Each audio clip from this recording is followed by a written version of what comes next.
जय हिंद दोस्तों। जापान चीन को देने जा रहा है टक्कर। दोस्तों, जापान ने पूरी तैयारी कर ली है कि कैसे देना है चीन को टक्कर। दोस्तों, पिछले साल ही जापान ने 50 बिलियन यूएस डॉलर का दोस्तों अपना डिफेंस बजट अनाउंस किया है।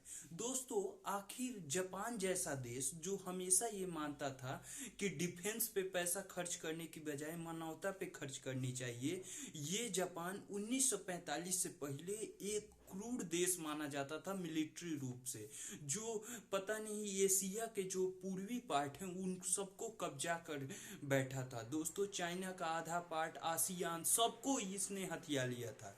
दोस्तों, आखिर ऐसा क्या हुआ कि जापान ने मानवता की ओर जाना स्वीकार किया और डिफेंस बजट अपना जीरो कर लिया। दोस्तों, ये बात है जब अमेरिका ने एटम बम गिराया था जापान पे, तो जापान ने कहा कि अमेरिका अब आप ही हमारी सुरक्षा कीजिए, हम अपना डिफेंस बजट जीरो करते हैं।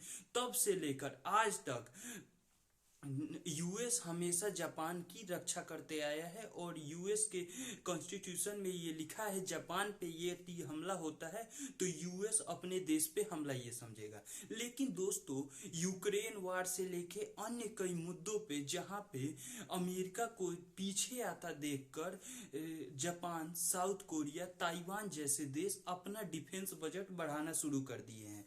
देखा होगा आपने भी कि यूक्रेन वार में यूक्रेन की गति से दुर्गति हो गई, लेकिन अमेरिका ने डायरेक्टली वार में पार्टिसिपेट नहीं किया।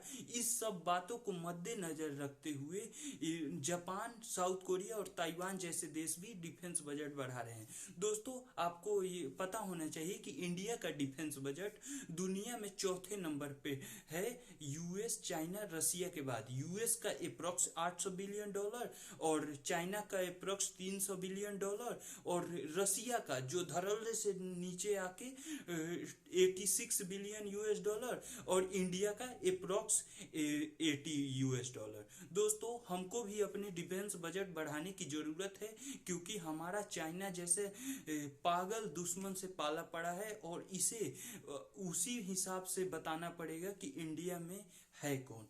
जय हिंद, नमस्कार दोस्तों। यहाँ तक आ गए हो तो लाइक जरूर करके जाओ। फिर अगले सेशन में मिलेंगे। जय हिंद, नमस्कार दोस्तों, धन्यवाद।